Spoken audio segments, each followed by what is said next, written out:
doctor Pablo Andújar, que es sin duda un grandísimo endodoncista y me atrevo a decir que uno de los mejores endodoncistas que tenemos actualmente en la provincia de Alicante, y siendo un gran experto en lo que es la cirugía periapical. Yo creo que ese es el fuerte suyo, especialmente. Y por otro lado, tengo que deciros que tengo la gran suerte de encontrarme en su grupo de amigos y del cual me encuentro muy orgulloso de pertenecer.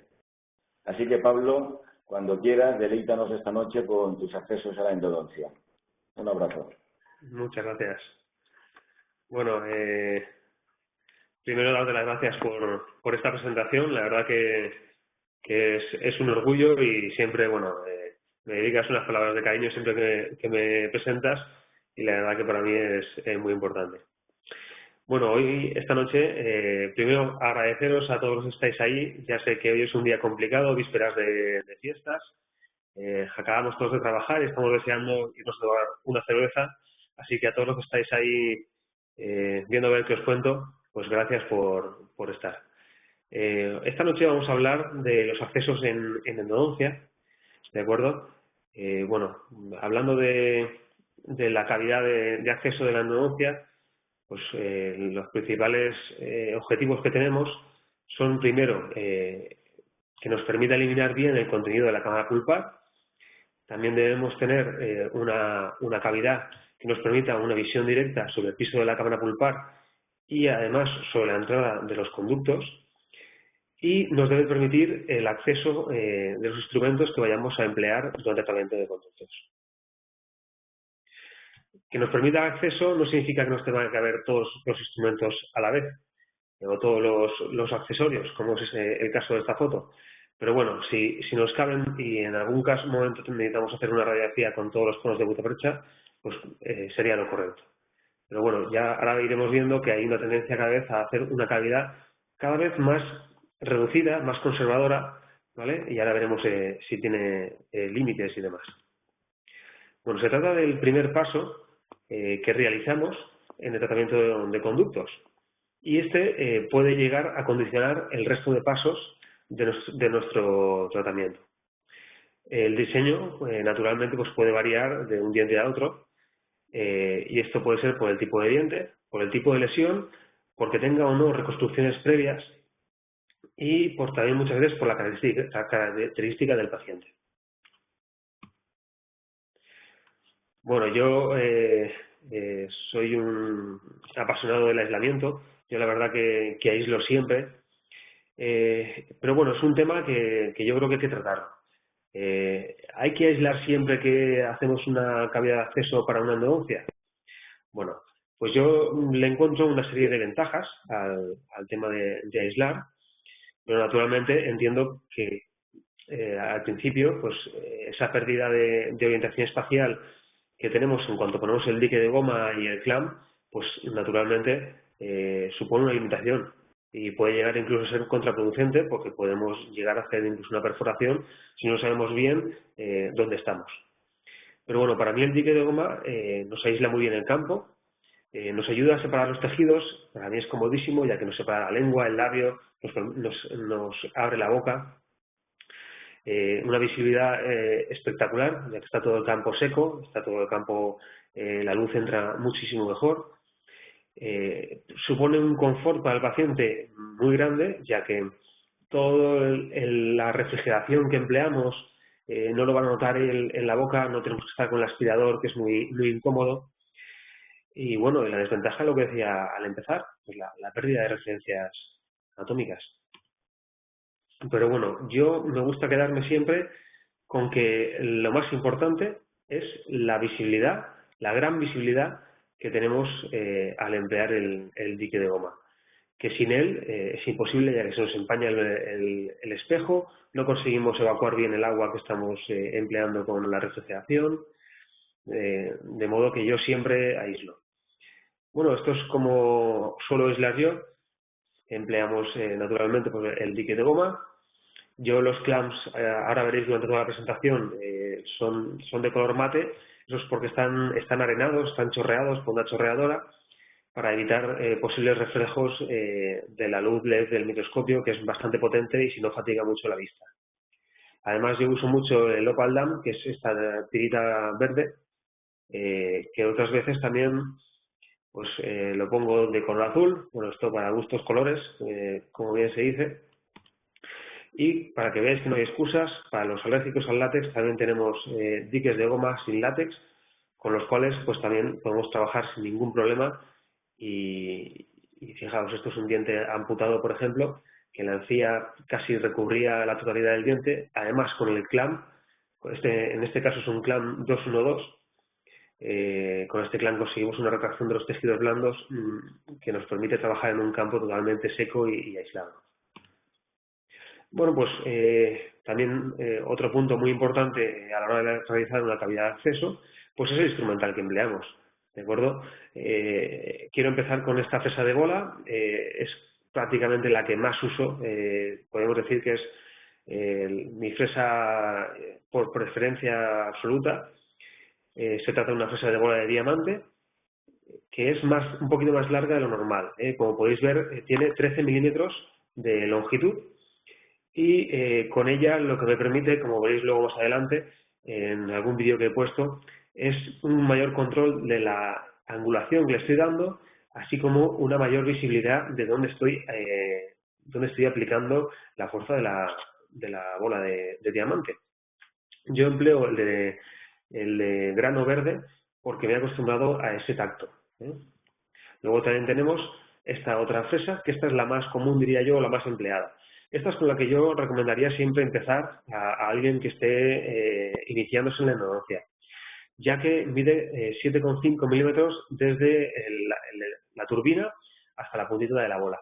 Y esto, como veremos más adelante, es muy útil para no producir ningún tipo de falsa vía o perforación. Ahí tenéis una muestra de otro tipo de fresas que también empleo, pues alguna más chiquitita para accesos un poquito más pequeños o eliminar pequeñas paredes, y luego una que tiene la punta inactiva y todo el tallo de diamante. Esa es muy parecida a la endoceta, que es, bueno, la endoceta es una de las fresas más famosas en endodoncia.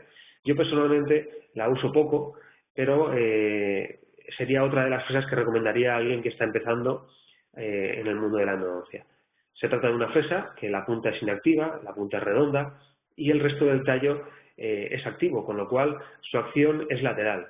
Entonces, cuando ya hemos llegado hasta la cámara pulpar, abrirnos y separar las paredes es muy sencillo con este tipo de fresa. Hay que tener mucho cuidado con la fresa que aparece a la izquierda de la imagen, la que le he puesto la X, porque este es un tipo de fresa que encontré un día de casualidad en la consulta. Aparentemente parece una endoceta, pero si nos fijamos en la punta, su punta no es inactiva, su punta es activa. Con lo cual es verdaderamente peligroso si vamos confiados en que si presionamos hacia abajo no vamos a atravesar el suelo cavitario, el suelo pulpar, perdón, porque sí que vamos a atravesarlo con este tipo de fresa. Así que si alguien tiene alguna en la consulta, yo recomendaría que la apartase y la etiquetase o que la tirase directamente. Otro tipo de fresa que empleamos muchísimo es la fresa para cortar metal. Esta es la de húlaro negro, esta corta muchísimo, la única pega que le encontraría es la corta vida útil que tiene, ya que tras atravesar una corona o dos coronas ya prácticamente no nos sirve para seguir trabajando. Esta es otra de las que también tengo, esta es aún más agresiva, va marcada con 2 rayas negras y esta corta mucho más que la anterior. Con lo cual, pues bueno, es más agresiva, pero si queremos trabajar un poquito más rápido, es realmente útil. Bueno, vamos a empezar hablando según el tipo de diente sobre el que estamos actuando. Los incisivos, pues bueno, normalmente haremos este tipo de cavidad para llegar hasta la zona pulpar, pero también veremos que podemos hacer este otro tipo de cavidad, una cavidad un poquito más conservadora, ¿de acuerdo? Bueno, se trata de realizar el acceso lo más recto posible, ¿de acuerdo? Esto lo realizamos porque queremos evitar bueno, pues esa fatiga cíclica que puede producirse luego sobre los instrumentos rotatorios y que pueden producir fracturas después de un uso un poquito forzado, por así decirlo. Debemos poder eliminar bien todo el tejido pulpar de la cámara del diente Y también debemos eliminar bien ese tejido porque queremos evitar futuras tinciones en estos dientes que se encuentran en la zona anterior. En los molares también debemos eliminarlo bien para evitar tinciones, pero es que en la zona anterior quizás es primordial. Bueno, esto es un caso de un incisivo anterior, superior, el cual, bueno, pues comencé realizando la apertura, como veis en la imagen de la izquierda, una pequeña apertura, solamente tiene la forma de la fresa de bola. En dientes más calcificados yo sí que me quedo así, me quedo con esa apertura. Pero se trata de un diente joven, que por lo veis por el aspecto, además estaba necrótico. Y aquí tenemos los cuernos pulpares. Bueno, esos cuernos pulpares hay que eliminarlos, hay que limpiarlos bien, ya que si nos quedamos solamente con esta cavidad, sí vamos a poder limpiar toda la pulpa de la raíz, vamos a poder realizar tratamiento de conductos, luego realizaremos el empaste, pero a los meses observaremos un cambio de coloración. Y ese cambio de coloración vendrá dado por todo este tejido pulpar que nos había quedado en los cuernos. Así que debemos de dejarlo así, como aparece en la imagen de la derecha, con todo bien limpio. Bueno, este es otro caso, que este sí que está bastante calcificado, de una presión mayor. Entonces sí que accedí al sistema de conductos directamente en la zona más apical. No me entretuve en limpiar la zona de los cuernos pulpares. Bueno, hablando de los premolares son uno de los dientes para mí más complicados. Muchas veces son dientes realizados por el tratamiento de conducto, me refiero, son realizados por el clínico general y está bien, pero hay que tener mucho cuidado, ya que, por ejemplo, pues bueno, ya sabemos todos que el primer premolar superior pues tiene 2 conductos en la mayoría de los casos, pero bueno, también puede tener 3, como veremos ahora más adelante. De manera que en los premolares deberíamos de decir que hay que esperar siempre lo inesperado. O quizás esto es una frase que podríamos extenderla a casi todos los dientes en la boca. Pero bueno. Bueno, como vemos en estas imágenes, el acceso hay que realizarlo recto y debemos de ir a buscar esos cuernos pulpares para eliminarlos bien. Una vez los busquemos, enseguida encontraremos esas 2 entradas de los conductos.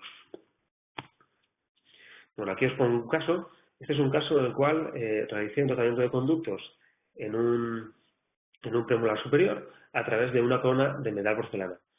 Como veis está unida a un puente, no podemos levantarlo porque la paciente quiere conservarlo y bueno, pues yo en este tipo de casos yo siempre accedo primero a eliminar esa primera capa de cerámica, perdón, con la fresa de diamante y posteriormente ya empleamos la de metal, como podéis ver. Y veréis cómo accedimos hasta el conducto vestibular, lo instrumentamos, lo limpiamos y lo sellamos y después hasta el palatino. Aquí veis la radiografía de control y luego la obturación final. Aquí en la radiografía de control podéis ver cómo la entrada se transparenta un poquito, veis, totalmente recta, simplemente la forma de la fresa y ya hasta los conductos. Es muy importante en este tipo de casos tener bien clara la orientación espacial, ya que si entrásemos con la fresa en este sentido, no perpendicular exactamente al eje de las raíces, podríamos realizar una falsa vía y complicarse bastante el tratamiento. Para realizar la obturación en este tipo de casos, siempre empleo un composite opaco. Esto en concreto creo que es un Amaris O3. Aquí tenemos otro caso en el cual, bueno, realicé el tratamiento de conductos, toda una sesión lo hicimos, fue todo, limpieza, instrumentación, desinfección y sellado, y luego hicimos la reconstrucción, todo en la misma sesión. Se trataba de un paciente que quería irse de viaje y teníamos que solucionarlo lo más rápido posible. Y como veis, este tipo de configuración de conductos al principio coincidían en común, era una entrada común de los conductos, que después se bifurcaba para ser 2 conductos independientes. Bueno, aquí esto es de lo que estábamos hablando antes, espera siempre lo inesperado. Bueno, pues también tenemos algunos premolares que tienen 3 conductos. Hay un pequeño truco y es realizar como una línea dividiendo el premolar por la mitad y por esta línea deben de ir los 2 conductos, tanto el vestibular como el palatino. Si vemos que uno se desvía un poquito mesial o a distal, ya ahí debemos de desconfiar de que posiblemente tengamos un caso de premolar de 3 conductos. Estos premolares son poco comunes, solo se encuentran en el 1,6% de los casos y bueno, mi amigo Julio Terren los encuentra todos y aquel tiene 3 o 4 casos y por cierto muy bien documentados como podéis ver en la imagen. ¿Veis? Aquí pongo la marquita de la línea que divide por la mitad. Claro, uno se nos va muy a mesial, con lo cual debemos de desconfiar siempre y buscar el otro conducto. Bueno, pues hablando de los premolares inferiores, estos parecen también sencillos, pero esconden una complicación para mí que da lugar a una complicación común, que es la perforación, ya que parece que es un acceso recto, como podéis ver en este caso, parece que accedimos desde arriba de forma perpendicular y ya nos encontramos con el conducto en este retratamiento, pero en realidad los premolares inferiores presentan una inclinación hacia el lingual de la corona, con lo cual si accediésemos de forma recta, posiblemente realicemos una perforación en la zona vestibular. Bueno, esto es una serie de artículos en los cuales se dedicaron a medir las diferentes partes del interior de los dientes, tanto de premolares como de molares. He encontrado artículos de los dos tipos y me ha parecido realmente útil y realmente de bastante utilidad. En este artículo podemos destacar 3 medidas importantes, ¿no? Por así decirlo. Bueno, pues que la distancia desde el suelo de la pulpa hasta la furca es una media de unos 3 milímetros en los molares. Con lo cual, pues bueno, aunque hay variaciones, pero sabemos que tenemos ahí un límite de seguridad. 3 milímetros es bastante. Bueno, también tenemos otra medida importante y es la altura de la cámara pulpar.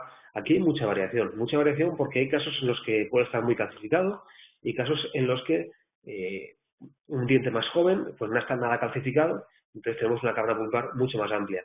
El maxilar suele ser de 2 milímetros y en la mandíbula de 1,5. Y otro de los datos importantes es la altura desde el techo hasta la cúspide. Naturalmente un diente más desgastado por una conducta bruxista, pues bueno, pues esta altura será menor, más o menos entre unos 6 milímetros. Bueno, pues sí, los dos últimos datos, de la altura de la cámara pulpar y de la altura desde el techo hasta la cúspide, los unimos, nos da la medida de la pequeña presa que se mostraba antes, la cortita, la de 7,5, bueno, pues más o menos son 7,5 milímetros de seguridad que tenemos ahí, con lo cual si hundiésemos al máximo esa presa, sería muy difícil realizar una perforación. Bueno, pues es muy importante realizar una planificación radiográfica. No podemos realizar un acceso de una endodoncia sin radiografía. Yo llegaría a decir que sin periapical, ya que con una panorámica nos estamos perdiendo mucha información muy importante. Yo siempre intento buscar el punto más alto de la cámara pulpar, ¿de acuerdo? Y intento buscar un punto de referencia respecto a este. En este caso, pues bueno, pues la cúspide, como podemos ver, como aquí con la flechita, coincide más o menos con la zona más alta del cuerno pulpar. Pues yo empezaré a realizar mi cavidad de acceso de endodoncia en este punto. De manera que enseguida encontraremos los cuernos mesial mesiolingual y mesiovestibular. Bueno, ahora vamos a hablar de los primeros molares maxilares. Estos molares pues son dientes en los que tenemos 3 raíces y encontramos 4 conductos entre el 86 y el 91% de los casos. Es muy importante que busquemos bien ese 4º conducto, ya que posiblemente el éxito de nuestro tratamiento resida en limpiar bien ese 4º conducto y poder desinfectar bien y realizar un buen tratamiento. Bueno, pues para realizarlo, pues tenemos que unir todo lo que sabemos. Nuestros conocimientos de anatomía y la técnica, ¿de acuerdo? Eso tenemos que tenerlo muy claro, no podemos empezar a hacer una cavidad de acceso de endodoncia sin tener claros dónde van a estar los conductos. La magnificación, bueno, pues para mí es indispensable, ya puede ser lupas o puede ser microscopio. Yo creo que es de gran utilidad para el acceso a los conductos. Hoy en día ya disponemos del CBCT. Nosotros actualmente en la consulta lo empleamos bastante. Nosotros lo tenemos desde 2010, Pues desde 2010 cada vez voy viendo que es más útil en el caso de los retratamientos, por ejemplo. Y también tenemos que tener pues instrumentos específicos para ello, como son los ultrasonidos o otro tipo de instrumentos que vamos a ir viendo ahora. Bueno, pues para descubrir este cuarto conducto debemos eliminar bien la dentina que encontramos sobre él, ya que normalmente suele estar tapado por un manto de dentina. Este manto de dentina está descrito por varios autores y todos coinciden en que su eliminación es vital para encontrarlo. Se encuentra hacia palatino y hacia mesial respecto al conducto mesovestibular 1 o principal. Bueno, pues aquí os pongo un caso, por ejemplo, que viene muy bien para entender este manto de dentina o esta pared de dentina de la cual estábamos hablando. Aquí podéis ver, esto es un molar superior en el cual esto es el mesovestibular, esto es el disto vestibular, aquí tendríamos la zona palatina, ¿de acuerdo? Si seguimos la dentina, en el suelo de la dentina es muy importante fijarnos en este cambio de coloración que tiene. Es mucho más oscura en la zona del suelo de la cámara pulpar. Y tiene unos pequeños surcos, los cuales son llamados surcos de desarrollo, los cuales si seguimos unen entre sí todos los conductos que tenemos. Bueno, pues esto de aquí, este murete, esto hay que eliminarlo. Hay que eliminarlo porque debajo de él está el mesovestibular 2. Y aquí veis, esto es una lima del 10. Con esta lima del 10 entramos, pero está totalmente tumbada. Aquí en la radiografía os pongo un esquema para que entendáis un poquito dónde estamos. Esa lima del 10 está entrando desde aquí. Un acceso casi imposible, pues tenemos que eliminar toda esa dentina. Bueno, aquí un artículo en el cual pues justifica el uso del CBCT para buscar ese cuarto conducto. Yo creo que no hace falta un CBCT específicamente para buscar el cuarto conducto. Sí que es útil cuando lo hemos encontrado, bueno, pues para asegurarnos de que está aquí, vamos a buscarlo. Pero realmente hay que buscarlo con visión directa, con magnificación, una buena iluminación y una buena técnica. Aquí os pongo un caso, esto es un 7 superior. Un 7 superior que le hemos hecho un CBCT y con el programa Osirix hemos tratado la imagen y vemos cómo descubrimos el disto vestibular, el mesovestibular, estoy marcando ahí. Y ahora vamos a mover un poquito la imagen, veremos el palatino, aquí tenemos el palatino. Y por último, movemos un poquito más la imagen y ahí. Simplemente haciendo un poquito transparente el diente y recortando las estructuras que nos molestan, podemos localizar que es un 7 superior con 4 conductos. Bueno, lo que decíamos antes, la magnificación, pues para mí primordial. Yo trabajo siempre con microscopio en la endodoncia y cada vez que lo uso más me doy cuenta de qué cosas nos perdemos por no emplear unas lupas y una buena luz, por ejemplo. Aquí os pongo un caso, esto es un 6 superior, el cual pues bueno, tiene 4 conductos y os pongo esta imagen porque es muy ilustrativa de lo que os hablaba antes de los surcos del desarrollo y de la diferente tonalidad entre la dentina del suelo cameral y de la pared de la cámara. La pared de la cámara es blanca, es blanquecina y el suelo es oscurito, por lo cual sabemos que aquí hay un límite que de aquí no debemos de pasar si no queremos realizar una perforación. Aquí he puesto un caso, esto es un 6 superior, un 2-6 en concreto, en el cual realizamos una pequeña cavidad. Yo cada vez tiendo a hacer cavidades más pequeñas, no excesivamente pequeñas, ya que creo que tiene que haber suficiente espacio para que podamos obturar y demás, y que igual el poder obviar un conducto no vale la pena, y como veremos luego el tema de la fatiga cíclica de las limas. Tratamos los 4 conductos perfectamente y bueno, este caso lo he puesto sobre todo porque a mi amigo Juan Navarro le va a gustar, que lo hice con la Stamp Technique. Se trataba de un molar con una obturación reciente, lo hicimos también en una sesión, tomamos una impresión de la zona oclusal y después lo volvimos a obturar y como podéis ver la imagen de la derecha, con esa pequeña cavidad y con la Stamp Technique casi parece que no hayamos estado ahí. Aquí tenéis otro caso, esto es un retratamiento, se trataba de un 2-6, el cual, bueno, pues le habían puesto una corona de EMAX hacía poquito, empezó a tener sintomatología, me lo remitieron porque requería de un retratamiento, al hacer la radiografía vimos ese área mesovestibular y ya sospeché de un segundo conducto mesovestibular. Aquí tenéis la entrada de la lima directamente antes de empezar ni siquiera a desobturar. Es un conducto que se había obviado. Bueno, pues nada, limpiamos todos los conductos. Aquí veis esta imagen en la cual aparecen los 4 conductos, los sellamos y terminamos el tratamiento. Este caso, por cierto, lo revisamos hace un par de semanitas que hizo el año y la verdad que tenía que haber buscado la radiografía porque ha curado la lesión por completo. Bueno, vamos a hablar de los segundos molares maxilares. En estos encontramos un cuarto conducto también entre un 87 y un 79% de los casos. ¿Es un porcentaje muy alto, pensáis algunos? Pues sí, ahora veréis que os voy a poner unos cuantos casos de que sí que encontramos muchísimas veces ese cuarto conducto.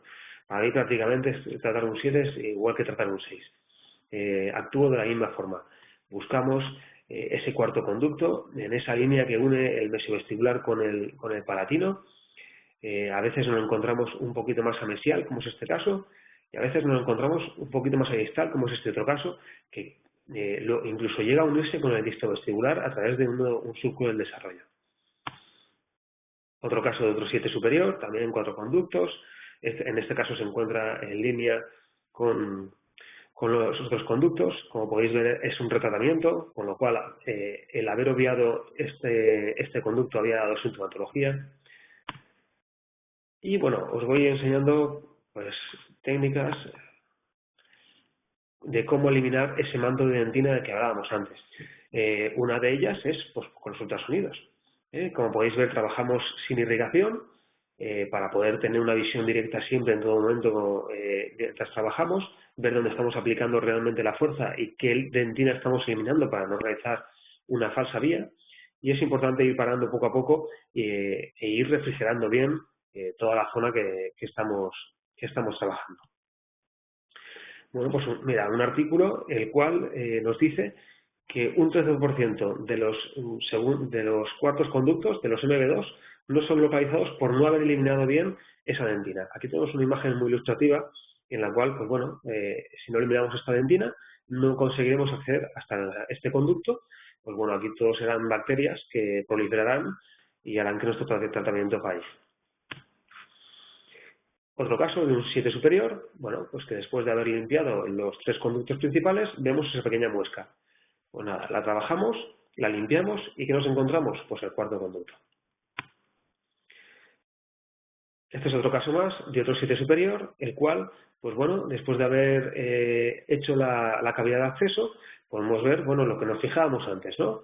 El suelo más oscurito, esas líneas que se unen entre sí, entre los 3 conductos.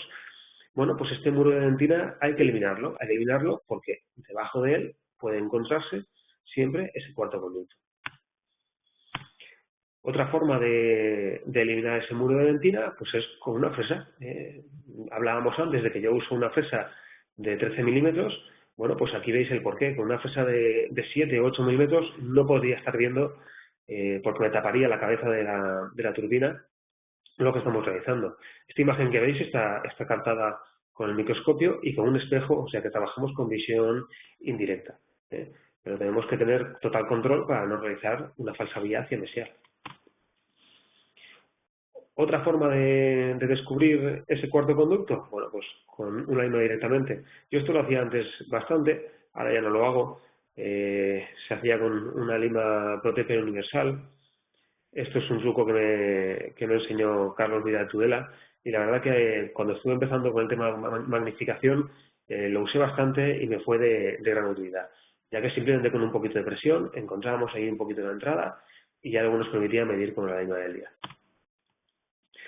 Esto es lo que hago generalmente en la actualidad y es emplear una lima en TU del 10, la cual la introduzco por la pequeñita entrada casi horizontal. Como podéis ver, la lima se tumba. En cuanto realizamos un poquito de fuerza, se tumba porque va hacia mesial. Bueno, pues con esta acción eliminamos esa angulación y luego ya podremos realizar la medida del conducto y trabajarlo y limpiarlo. Bueno, os voy a poner un caso para que veáis cómo realizo la apertura. Es un caso de un 2.7 superior, en el cual realizamos un CBCT porque la imagen en la preapical era ya sospechosa y ahí vimos que en el CBCT obteníamos una imagen de 5 conductos. Teníamos 2 mesovestibulares y 2 distovestibulares. También hoy en día con el software que tenemos podemos casi como extraer el diente. Ese es el diente que estábamos viendo antes. Podemos eliminar todo el hueso de alrededor y tenerlo casi como en la mano. Y aquí estáis viendo pues una imagen de cómo realizo yo el acceso. Como podéis ver, pues siempre en nuestro espejo, la fresa de bola larga. En este caso, en la imagen del vídeo, vemos una fresa de bola larga convencional y aquí una con un poquito de diamante en la zona del tallo. Como podéis ver, siempre empiezo buscando la zona más alta de la cámara pulpar. En la zona hasta el vídeo, esto es importante remarcarlo, aquí hemos encontrado la entrada de la cámara pulpar. El suelo de la cámara es oscuro. Si lo que vemos es blanco, es que estamos todavía, que no hemos quitado ese techo de la cámara pulpar. ¿De acuerdo? ¿Veis ahí la diferencia? El suelo de la cámara es oscuro. Si es el techo, es claro. Y ya realizamos la conductometría. Y aquí tenemos distovestibular 1 y 2, mesovestibular 1, vamos a pasarlo, y mesovestibular 2. ¿De acuerdo? Localizamos con la lima del 10 y ahí tenemos los conductos obturados ya con cutacacha. Y ahí tenemos las radiografías al finalizar el tratamiento. Bien, bueno, aquí os he puesto otro caso de un 2.7, el cual también tenía 4 conductos. Ahí podéis ver una cavidad de acceso muy pequeñita, bastante conservadora, pero no llega a ser esas cavidades pequeñas, llamadas ninja, ¿no? Por así decirlo. Muy bien. Bueno, vamos a hablar ya de los primeros molares mandibulares. ¿De acuerdo? Este tipo de dientes cabe esperar entre 3 y 4 conductos. Si encontramos 3, va a ser el distal va a ser de forma ovalada. ¿De acuerdo? Siempre vamos a encontrar 2 conductos mesiales, pero en distal podemos encontrar 2 o 3. Bueno, aquí tenemos un primer caso. Se trata de un 46, que realizamos un tratamiento de conductos. Podéis ver que nada más abrir ya encontramos una supuración espontánea. Y bueno, pues hay una serie de artículos realizados por Carlsen y Rankon, los cuales nos describen que si trazamos una línea divisoria en el primer molar inferior, lo que encontremos a un lado del conducto vamos a encontrarlo al otro. A esto nos referimos. Trazamos una línea y en distal, si tenemos un conducto aquí vamos a tener otro conducto. Y este es el caso resuelto. Otro caso de un primer molar inferior. En este caso solamente teníamos 3 conductos, también con una cavidad de acceso pequeña, pero con un acceso recto. Siempre vamos a intentar buscar un acceso recto de los conductos. ¿De acuerdo? Aquí está marcado el acceso para tratar de que la fatiga cíclica que van a sufrir nuestros instrumentos sea lo menor posible. Bueno, pues la cavidad de acceso también puede venir predeterminada por el tipo de lesión que tenemos. Bueno, pues aquí teníamos una caries en mesiolingual. Bueno, pues eliminamos bien toda la caries y, bueno, pues este acceso lo aproveché para realizar el tratamiento de conductos. Con lo cual, pues bueno, solamente hubo que reconstruir en la zona mesial y esta cúspide, pues con lo cual la resistencia de este molar va a ser mucho mayor. Bueno, vamos a ver algunos casos también de segundos molares maxilares. Bueno, aquí os he puesto ya un vídeo, como os había prometido anteriormente. Como veis, de nuevo, la misma fresa de antes, vamos buscando el punto más alto de la cámara pulpar. Yo siempre en los molares inferiores voy a buscar intentar trazar una pequeña línea entre el cuerno pulpar mesiolingual y el mesovestibular. Y si me apuráis, yo diría que el mesiolingual va a ser casi siempre el más alto. Bueno, aquí otro caso en el cual tenemos que realizar un tratamiento de conductos a través de una corona bastante fea, pero bueno, la paciente quería conservarla. sabíamos que la parte de todo lo que quedaba debajo de la corona estaba íntegro, ya que se la habían refragmentado hacía poco tiempo, de manera que accedimos con las fresas que os había mostrado anteriormente. Bueno, podéis ver que tenemos visión directa sobre la acción de la fresa, pero es mucho más complejo con ese tipo de fresas más pequeñitas. Primero quitamos el metal con la de metal y después ya sobre la dentina ya actuaremos como anteriormente con nuestra fresa de bola de diamante. Aquí tenemos otro caso de un 46, en este caso solamente tenía un conducto distal. Bueno, pues como veíamos antes, tenemos que ver que ese conducto distal esté en la zona media de la parte distal, ya que si nos lo encontráramos más hacia lingual o más hacia vestibular, habría que sospechar de que tendríamos un conducto más que estaríamos obviando. Otro caso más, de un 37, perdona, aquí podríamos ver que bueno, pues, la gran curvatura de estos conductos pues nos obliga a enmesial, abrir un poquito más para tratar de realizar un acceso un poquito más recto. Aquí vemos que ya en el caso terminado, pues al final realizamos el acceso un poquito más recto para bueno, pues evitar ese sufrimiento excesivo de nuestras limas y poder evitar una fractura, ya que si se nos fractura una lima aquí abajo, no haber quien la saque, porque después de 2 curvas no hay quien saque una lima. Y bueno, pues también podemos encontrar otro tipo de configuración dentro de los segundos molares mandibulares, y es una configuración en un único conducto. Esto es poco común, pero se da. Y aquí sería muy importante no tratar de buscar conductos extra. O sea, si conseguimos ver con la magnificación que se trata de un solo conducto y en la radiografía diferenciamos que tenemos un solo conducto, de ahí la importancia de trabajar con una radiografía previa, no vamos a ir buscando hacia mesial y hacia distal con la fresa, ya que sería peligroso, podríamos realizar una falsa vía y una perforación. Aquí tenemos otra de las variantes, bueno, pues son los conductos en C. Bueno, cuando abrimos parecía un conducto en C, luego al instrumentar yo esa C la convertí en conductos independientes que luego se unen abajo, como podéis ver en esta imagen. Al introducir el cemento sellador, vimos cómo nos entraba por mesiolingual todo el cemento que introducíamos en los otros conductos. Y bueno, esto os lo pongo para que entendáis un poco. A veces habéis visto alguna imagen que da una pequeña cavidad, pero se ven todos los puntitos de las entradas de acceso. Esto lo hago la fotografía poniendo un poquito de agua o de suero. En este caso, esto es alcohol, porque estamos limpiando los excesos del AH+, que queremos eliminarlo bien para realizar la obturación de composite. Y bueno, pues poniendo un líquido transparente conseguimos un efecto lupa, y por eso vemos aquí, ¿veis?, los 3 conductos. El palatino naturalmente no se ve, pero sí que vemos los 3 conductos que con el acceso seco no solo veríamos lo que se ve directamente.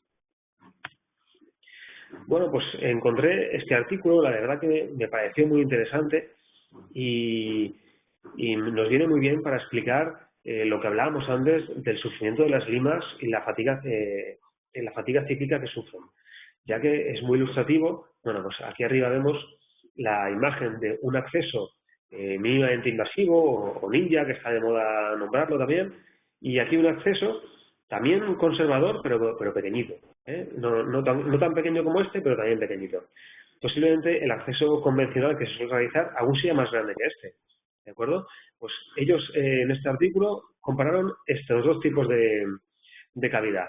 Pues entre ellos ya había bastante diferencia en cuanto a la angulación que sufre las limas. Podéis ver ese mismo molar, simplemente primero con una pequeña cavidad de acceso, el sufrimiento que tiene nuestra lima, y luego simplemente ampliando un poquito esa pared de la cavidad ya conseguimos un ángulo mucho menos agudo, con lo cual mucho menos riesgo de fractura de nuestras limas. Este es otro artículo que me pareció también interesante, en el cual pues bueno, comparaba la resistencia que tienen los dientes al realizar al someterlos a fatiga comparando entre dientes no tratados, dientes tratados con una cavidad convencional y dientes tratados con una cavidad mínimamente invasiva. Bueno, pues realmente encontraron diferencias. El caso de control siempre va a ser, bueno, en los incisivos sí, quizás sea por el tamaño de la muestra que tomaron, pero bueno, en premolares y molares, que son más los dientes con más fracturas y que más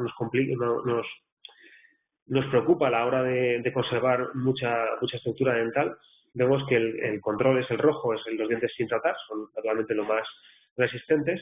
Las cavidades conservativas o conservadoras son estas, pues naturalmente hay mayor resistencia a la presión, pero bueno, tenemos que correr ese riesgo de que nuestras limas van a tener menos usos, con lo cual hay que asumir que o las usamos menos o podemos tener fracturas. Bueno, quería enseñaros también pues un poquito lo que está la última tendencia, ¿no? El futuro, bueno, esto es casi ya presente, pero bueno, ¿hacia dónde va el acceso en la endodoncia? Esto es un proyecto que tienen mis amigos Sebastián Artolán y Miguel Muñoz, los cuales ya llevan muchos años con esto. Se trata de una cavidad de acceso guiada, en dientes como es este caso, en el cual la cámara pulpar está totalmente calcificada. Sabemos que va a ser muy complicado canalizar ese conducto hasta que no lleguemos a la zona de resorción interna, con lo cual es de gran utilidad el CBCT en este caso. Vais a ver, ellos lo que hacen es realizan un CBCT y mediante Osirix, que es un programa un software de gestión de imagen de CBCTs, y luego procesando la imagen con un programa que se llama Rhino, construyen una férula para acceso. Primero hacen como una extracción del diente, como lo que os he enseñado yo antes, que yo también lo hago en alguna ocasión, en la cual parece que tengamos el diente en la mano. Incluso Miguel ha llegado a imprimir estos dientes en resina con una impresora 3D, y luego construyen virtualmente una férula que es muy similar al concepto de férula quirúrgica que empleamos en los implantes, a través de la cual, bueno, pues tenemos ese pequeño canal y por ahí vamos, aquí vemos las imágenes del caso. Vemos la cavidad que hemos realizado a través de la férula de acceso. Bueno, pues esto es mínimamente invasivo llevado al extremo, ya que este diente, si tiramos a buscar el canal radicular, habríamos destruido mucho diente, habríamos dejado el diente muy débil y ya es un diente muy débil como para encima nosotros dañarlo todavía más. ¿De acuerdo? Así que bueno, aquí tenemos el futuro. Luego sellaron con biocerámico y con un cono de Guttmacher. Aquí tenemos las imágenes del caso, la preoperatoria, con el óxido de calcio, el tratamiento terminado y el CBCT preoperatorio y terminado. Además, también se realizó un blanqueamiento interno de este diente. Bueno, esto forma parte de una presentación la cual les ha sido aceptada para el Congreso Americano de Endodoncia, que es dentro de un par de semanas en Nueva Orleans, así que dentro de nada están ya cogiendo el avión para allá para mostrárselo allí a los yanquis. Y bueno, pues muchos softwares tienen su parte o su módulo de endodoncia. Nosotros en la consulta en particular tenemos el de Romexis. Bueno, está bien, tiene unos filtros muy útiles y la verdad que una serie de herramientas bastante útiles, pero gracias al compañero Jorge Domínguez, un compañero de Mallorca, he tenido constancia de la existencia de este software que se llama 3D Endo, que es de Dentsply, lo acaban de desarrollar hace poquito, y la verdad que tiene muy buena pinta. Ya hay una versión de prueba que te puedes descargar gratis desde la página oficial, y en la cual nos permite, pues bueno, como veíamos antes, extraer el diente y ver cuáles son las zonas más conflictivas. Nos va a permitir planificar bien una endodoncia que veamos, ya sospechemos que puede ser complicada. Bueno, pues si hacemos el CBCT y vemos esto, ya nos terminamos ya de asustar, ¿no? Bueno, el funcionamiento de este software, para quien tenga quien le sea familiar el Simplant ya de Dentsply, que es para los implantes, yo lo suelo usar con Ambrosio.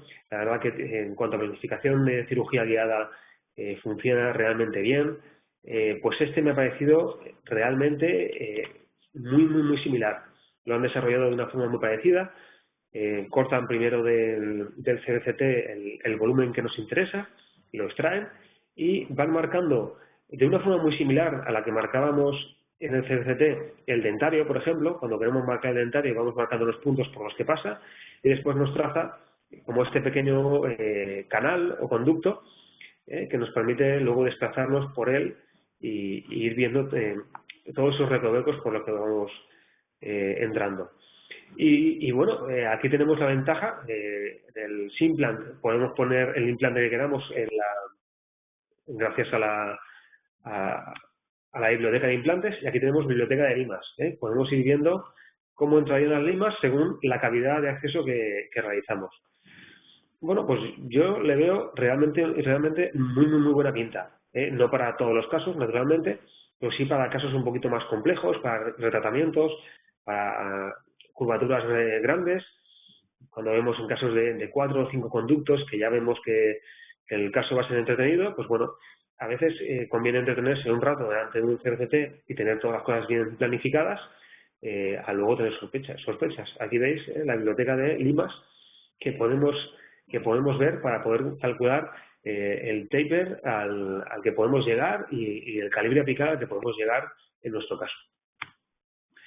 Y bueno, quería acabar diciendo que nada, he hecho como una pequeña resumen de los recursos con los que contamos. Pues yo creo que actualmente, gracias a esos recursos que tenemos, podemos realizar un tratamiento de conductos bastante predecible. Luego siempre hay imprevistos, pero si tenemos unos conceptos bien claros y además un buen manejo de las últimas tecnologías, la verdad que tenemos casi todo a nuestro favor. Bueno, pues muchas gracias y bueno, quedo a vuestra disposición para cualquier pregunta que queráis realizarme. Pablo. Sí. Hola, felicitarte por tu magnífica presentación, muy didáctica, una documentación magnífica, en fin, los que estamos también metidos en la endodoncia aprendemos siempre algo de este tipo de presentaciones. Gracias. Y bueno, comentar solo el aspecto del tema de la invasión que realizamos en el diente, lo de las cavidades mínimamente invasivas, las cavidades ninja, que bueno, que efectivamente tenemos que conservar el diente lo máximo posible, pero tenemos que abrir suficiente como para poder tratar. Esto es algo que ahora se está hablando mucho, pero en el fondo no es, desde que aparecieron los composites, ya son justo para limpiar la caries y lo mismo pasa en endodoncia, tenemos que abrirlo justo para poder tratar los conductos en buenas condiciones. Obviamente, la magnificación, si algo creo que puede influir, es en que vamos a ver mejor y, por lo tanto, poder abrir menos, ¿no? Entonces, eso sí que no hay estudios todavía, pero claramente, cuando puedes ver más, pues con una menor apertura vas a conseguir verlo mejor, ¿no? Pero vamos, que es lo que has comentado, y sobre todo, pues para no forzar las limas, abrir también lo suficiente. Y bueno, pues la verdad es que nada más que comentar, me ha gustado mucho oírte y ver tu presentación. Y bueno, si alguien tiene alguna pregunta, que de momento no parece que hayan formulado ninguna, estarás encantado de responderla, ¿no? Sí, por supuesto. Yo también quisiera felicitarte, la verdad ha sido una conferencia muy didáctica, muy bien documentada. Y me gustaría, ya que habéis sacado el tema este del mínimamente invasivo en la entrada a la endodoncia, ¿qué correlación observáis entre accesos grandes o accesos pequeños en una posible fractura posterior de la pieza? ¿Existe una relación directa o no está tan directa? Bueno, los estudios dicen que sí que hay se debilita bastante el diente cuanto más dentina y esmalte eliminamos. Yo creo que sí que hay una diferencia, pero claro, veríamos mucho la diferencia cuando son cavidades muy amplias o cavidades muy pequeñitas. Creo que hay que ser moderados, hay que tomar un punto medio y no pasarnos de intentar ser ninjas, porque podemos, como he dicho antes, obviar conductos, pero tampoco destrozar mucho el diente, porque sí que lo dejamos mucho más débil y es cuando, bueno, pues entra en juego toda la moda que hay ahora de hacer un recubrimiento pulpar posterior con una incrustación o con una corona o una endocorona, por eso, porque, bueno, pues al debilitar el diente, luego tenemos ese punto débil a la hora de conservar el diente a largo plazo, que va a estar mucho más expuesto y se puede fracturar naturalmente. Muy bien, si no hay más preguntas, Sí. no sé cómo está. Sí, Ambrosio, hay una pregunta de Flor Morán. Pregunta, cuando realizas una apertura en una pieza con una obturación previa, ¿prefieres retirarla para tener mejor visibilidad o simplemente haces la apertura mínima? Bueno, esto es muy personal. Yo creo que para alguien que esté empezando debería de eliminar la obturación, ya que está ahí y luego vamos a tener que reponerla, pues la eliminamos, no nos hace ninguna función y tenemos una mayor visibilidad. Yo, como habéis visto en los casos que he mostrado, muchas veces había composite, no lo quito del todo. ¿Por qué? Mi razón es porque se queda como una cavidad mucho más contenida para el irrigante y a la hora de limpiar me gusta, cuando estoy irrigando, que se quede todo dentro. Y el segundo punto sería porque si realizamos el tratamiento en 2 sesiones, debemos de tener unas buenas 4 paredes para contener ese material temporal, ese cavit o ese clip o con lo que quiera que pongamos. Con lo cual, si eliminamos toda la obturación que tenemos, muchas veces pues nos quedamos solo con 2 paredes o 3, con lo cual hay un riesgo de que se nos caiga esa obturación provisional y se nos contamine de nuevo el interior del diente, o también hay riesgo de que se nos fracture el diente entre una sesión y otra. Entonces, esto ya es elección personal. Yo creo que si tenemos mínima duda y queremos ver bien, eliminamos la obturación y listo. Y bueno, ¿hay alguna pregunta más? Sí, quería comentar también que se me ha olvidado y ahora doy paso a nuestro amigo Juan, que creo que quiere hablar, que se me ha olvidado comentar que lo de las cavidades ninja y los cavidades, la mínima invasión está clara, está de acuerdo, pero que no es lo que se nos da en mayor número y porcentaje en nuestras consultas, en nuestro día a día, porque la endodoncia, el diente que necesita de una endodoncia suele tener una patología cariosa extensa y bueno, sí que tenemos que protegerlo lo máximo posible, no quitar en exceso, pero solemos presentar, o sea, solemos afrontar un diente con una destrucción ya avanzada y bueno, se hace lo que se puede. Entonces, de ahí es cuando entran en juego, que no has comentado nada, las restauraciones indirectas que se pueden indicar después, ¿no? Entonces, lo de la mínima invasión, pues se dan algunos dientes periodontales que han sufrido patología pulpar, pero vamos, en mi caso particular lo veo poco y lo puedo llevar a cabo en pocas ocasiones.